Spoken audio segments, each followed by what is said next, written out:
Hey guys, what's up? Welcome back to my channel. My name is Madison. If you're new here, I am doing a different style video today. Typically, I usually make like week in my life vlogs, weekend in my life vlogs, daily vlogs, things of that nature. But that's not what this video is going to be. I didn't film a YouTube video this week, and I actually went and filmed a video yesterday. I sat in the same spot in my office and filmed a video yesterday. I have this challenge kind of that I want to do with myself that's like a 40-day reset to kind of just like get my mind right, get things back in routine, get my body kind of moving back the way I want it to. And I was going back to edit that footage earlier today, and I felt like if I posted that, it just wouldn't be like a good representation of how I'm actually feeling and how I'm actually doing this week. I haven't done a vlog because I've honestly just been going through it. Like, I've been going through it, and I just felt like it would be more personable and relatable for me to sit down like this in front of the camera, no makeup, just being honest. And even if this is literally just for myself, I hope that, you know, I can look back on this one day and see how things have turned around and changed and how I'm in a different season than I am in this very moment. But also, if this does end up, you know, reaching at least even one other person that they find helpful, I'm grateful for that too. There's a gnat in here, a natty gnat. So I've kind of shared a little bit about this on my channel, but my husband and I have been trying to have a baby for a year now. And trying to conceive is one of the hardest things I think I've ever gone through. Because when I was single, that season was really, really hard, but I knew in my heart it was gonna end. Like, I knew, I was like, I will meet someone. Like, even if it's later in life, like, I'll meet someone. And I will still have so much fun and have such a full life, like, even if I don't. Even though I can say that now, right? Because like hindsight's 2020, but it just didn't, like, looking back, and maybe that is just because hindsight's 2020, but looking back now, it doesn't feel like that season was this hard. I think that this just feels so much harder because I didn't necessarily, even though I do live in the South, I didn't necessarily feel pressure to get married from like my family. Like, they obviously wanted me to get married and were rooting for me and praying for me, but I didn't feel the pressure of them like just wanting me to get married to get married. They really wanted me to wait on the right person, and it was very evident when I met my husband that he was the right person at the right time, and it all happened pretty quickly. But I just don't feel like this season of waiting feels the same, mostly because I do feel like I feel a significant amount of pressure in this. My husband has kind of been tested on his end and everything's good with him, and so I do feel like that if for whatever reason this doesn't work, like, it's my body and it's my fault. And I know that that's not true. It's not my fault, you know, like, I know that that's not the nicest way to put things, but it just feels like so much pressure just on me because my body is the one that we have to get to do the exact right thing at the exact right time for everything to line up. And it hasn't been for the last year. And we finally got that diagnosis, that PCOS diagnosis, last month, which has been helpful in a way because it has given us a few answers as to, okay, you know, this is why this is happening. This is kind of the next step we need to take. This is kind of, you know, what the next steps will look like from here. So that's all been very, very helpful, and to know that and to kind of be armed with that information. But I still just feel so much pressure, and like, even unknowingly, like, my family, you know, like, my mom's made some comments like, you know, she's so excited to be a grandmother, and like, you know, even when my husband makes comments about like, oh, well, can we have a child and we have a little baby and they're doing this or that, and I'm like, but what if I can't give you that? What if I can't? What if it doesn't happen? Then what? Then what are we gonna do?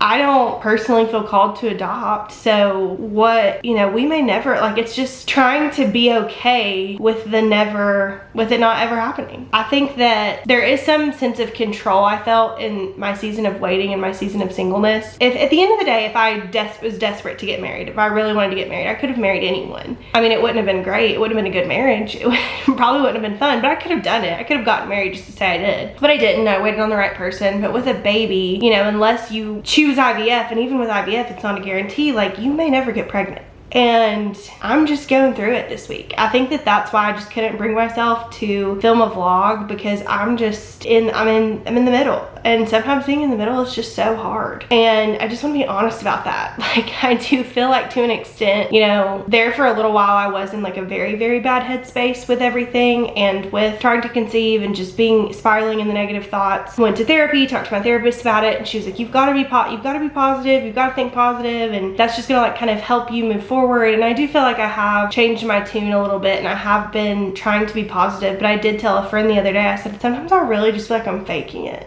Because the second that like everything goes away and it's just me and I'm quiet alone in my car, I cry. and I'm sad. It's really hard to be my age and to be surrounded by people that all have children when all they talk about is their children. It's really hard. And I don't want to make anyone feel weird or uncomfortable, because the reality that I'm finding is that when you say like, oh, we're trying, or we're, you know, doing the steps to, you know, try to get pregnant and doing this and that and medicated cycles and all that, like sometimes people just genuinely don't know what to say. And I think that that comes with so many things in life. Like I think when people are grieving, it's like sometimes you're like, I just want someone to say anything to me. But lots of times people just say nothing because they don't know what to say. And I think when someone you know is walking through infertility, it can feel a lot like that. You're just like, I just don't know what to say, so I'm not going to say anything. I'm gonna be honest, I personally don't find that helpful, because I just feel like there's very few people in my life that ask me, actually, how are you? I mean, obviously my husband is one of them because he sees me every day, and my therapist. But it's like I try to act so positive and like everything's great, and I'm just struggling. Like I'm just sad and I'm angry and I'm confused, and I don't understand why I was single for forever, what felt like forever, before I met my husband. I waited so long on the right person, and then now I feel like we're having to wait so long on a baby. Like why can't something just be easy for me? You know, that I question God with all the time. Like why can this one thing just be easy? Like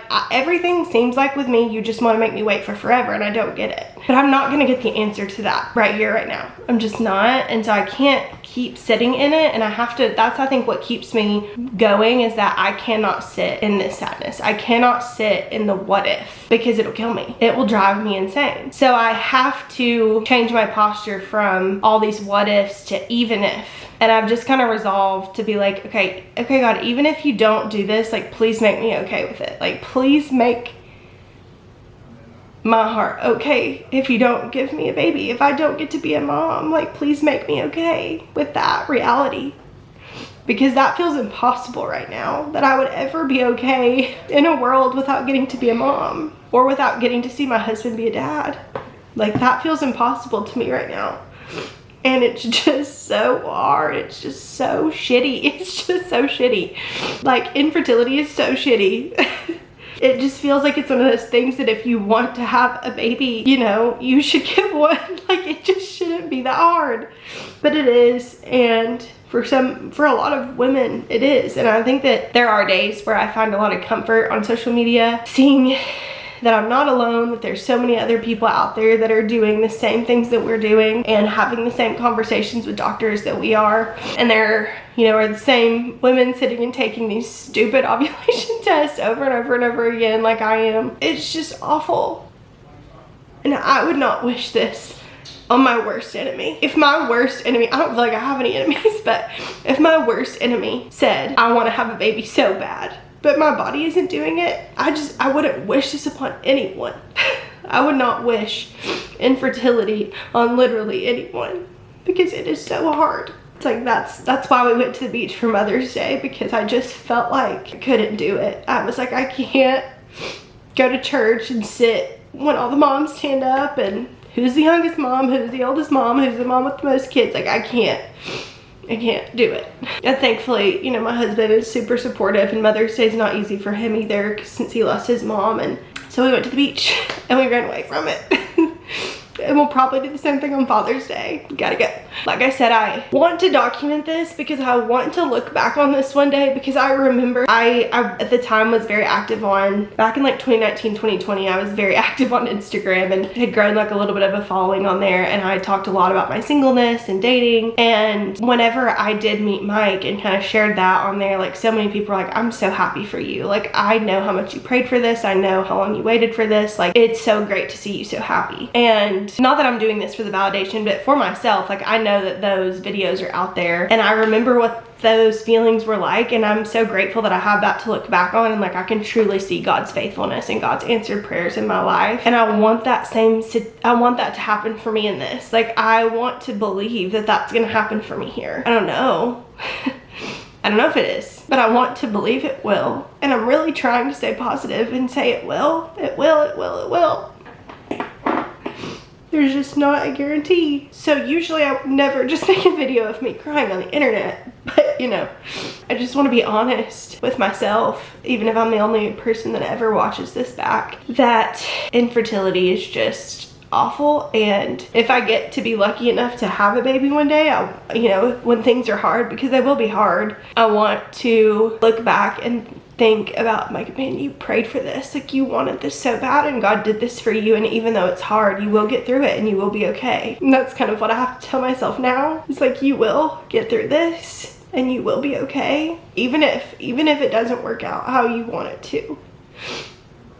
You will be okay. I think I'm using YouTube as therapy.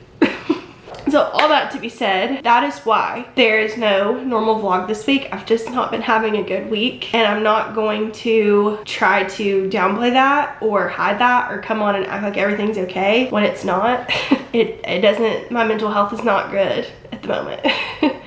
And I don't want to pretend like it is and pretend like everything's great and wonderful and fluffy and perfect, because it's not. But I do know that I cannot sit in this, and I cannot sit in this, and I will not sit in this. So I've made a plan. I've made a 40-day challenge for myself to get myself into a better headspace, because I know that I thrive on routine, that I do so much better when I have things I can check off a list. I love a challenge. In April, I did a walking challenge with my gym, and that was so good for my mental health. It was so good for me to have something to very tangibly work towards. And so my thought was that if I can do that again, just on like a little bit of a bigger scale of like just the walking, adding in a few more things, and that'll really help me, you know, kind of jumpstart things. So today is Thursday, May 21st, the Thursday before Memorial Day. So this video will actually go up on Saturday the 23rd. Yeah, because today's 21st, second 23rd. Saturday the 23rd. And I'm actually starting this challenge on Friday the 22nd, and then going till the end of June. So that'll actually end up being a full 40 days. I want to share with you what the 5 things on my list are, and encourage you that if you are watching this and you're in a bad place with your mental health or infertility, or maybe you just need something to just kind of get you back on track and do a little reset, I just want to welcome you to do this 40-day challenge with me. It's nothing crazy. It's things that are very actionable, very attainable, and I just want to share my list with you, so maybe if it's something you want to do too, we can do it together. All right, so first thing I have on my list is balanced meals. This seems very self-explanatory, but I will say, since we went to the beach and even coming back from the beach, we just have like not really been on our nutrition as we should be. So I just kind of want to lock back in, get things back in order. So I just want to make sure I'm eating balanced meals every day. I want to actually be tracking what I'm eating. I use the Weight Watchers app. I know a lot of people use MyFitnessPal or the Lose It app or things of that nature, or you can write down what you're eating. I just personally want to know what the macros are, so I can kind of see like what my ratio, like my macros are of fats, carbs, and protein. I know that for me with my PCOS, I really need to be prioritizing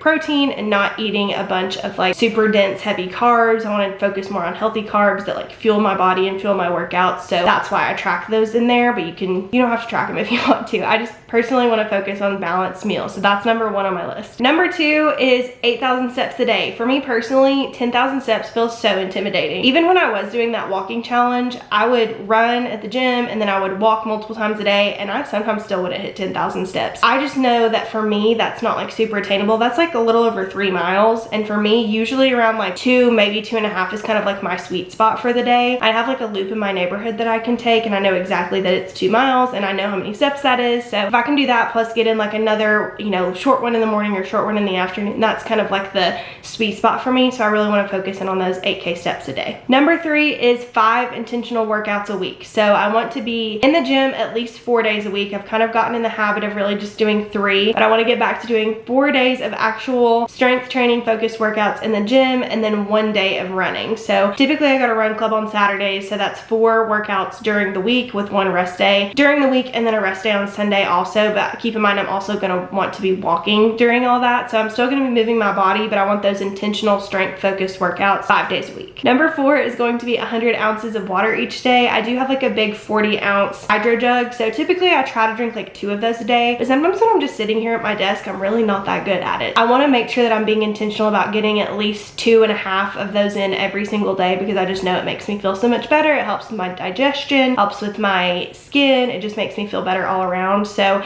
I just want to focus in on getting 100 ounces a day. So that's just 2.5 hydro jugs. I know I can do it. And then last but not least, number 5 is going to be either 30 minutes of intentional reading or needlepoint time every day. I will say I am pretty good about this. I usually needlepoint at night when I'm like watching TV or catching up on things, and then I read right before bed. So I would say that's usually about 30 minutes. But I have been trying to post more on TikTok, which sounds so silly, but I've actually been really enjoying getting back into like content creation again. And so I've been posting more on TikTok, and I will say I've kind of gotten in the habit of like scrolling a lot more, which I shouldn't be. So I just kind of want to rein that in a little bit and focus more on being off my phone, needlepointing or reading for 30 minutes a day. So talking this much without doing anything in between is kind of a lot. All right, so those 5 things are what I'm going to try to check off my to-do list every single day for the next 40 days, starting tomorrow, Friday the 22nd of May, and then going through the end of June. I just feel like this is gonna help me reset mentally. I think that I just need something else to focus on. I think that sometimes when I just get too caught up in this whole world of trying to conceive and fertility and ovulation and all the things, it's just a lot. It's very overwhelming, and I think if I can focus my energy towards something else, it's gonna be really helpful for me. That's really my why for doing this. But even if you are just in a rut and your mental health's been bad, you're just kind of like in a bad spot, I think that maybe joining me and doing this 40-day challenge could also be good for you. So obviously I'm still going to be posting vlogs. I'm still going to bring you along, kind of keep you up to date with where I'm at in the challenge, how things are going, still integrating like normal lifestyle content, but just kind of showing you guys like, here's where I'm at in the challenge, here's how things are going, things of that nature. So that's what the next few weeks of my content is going to look like over the month of June. Like I said, not solely focused in on the challenge, but I may do a little bit more of kind of like what I eat in a day, what I eat in a week, like some healthy balanced dinner ideas, breakfast ideas, things of that nature. If that's something that interests you, I'd love for you to follow along. If you're also someone that's kind of in the depths of trying to conceive, girl, I'm right there with ya. It's awful. It's awful, and it's okay to say that it's awful, and it's okay to say that you're sad and you're angry and you're mad and you want to know why. And sometimes we just have to say those things, and then we have to pick ourselves up and we have to move on and we have to focus on other things. And so that's what I'm choosing to do. You're in that same boat. Like I said, I'm right there with you. You will be okay. I'll be okay. We're gonna get through it one way or another. We will get through it. The sun went down tonight and it's gonna rise tomorrow. And we were given one life to live, and we can't stop living it. Just because of this one thing, we can't stop living. And so I'm gonna choose to live my life to the fullest. You're gonna do the same, and we're gonna get through it. And we're gonna do this 40-day challenge, and we're gonna focus our efforts elsewhere until we kind of get into a little bit better of a mental headspace. Okay? Okay. All right. Thank you guys so much for watching. I appreciate you sticking with me. I know this is a little bit different of a format than I'm typically used to. If you are new here, I would love for you to subscribe to kind of become a part of the community that I'm trying to build over here, sharing a little bit more about my life. I would love for you to comment below, learn a little bit more about you, where you're at. If you're trying to conceive, what your journey has looked like, I would love to hear your story and be there to support you and cheer you on as well. Thank you so much for watching, and I'll see you next time. Bye.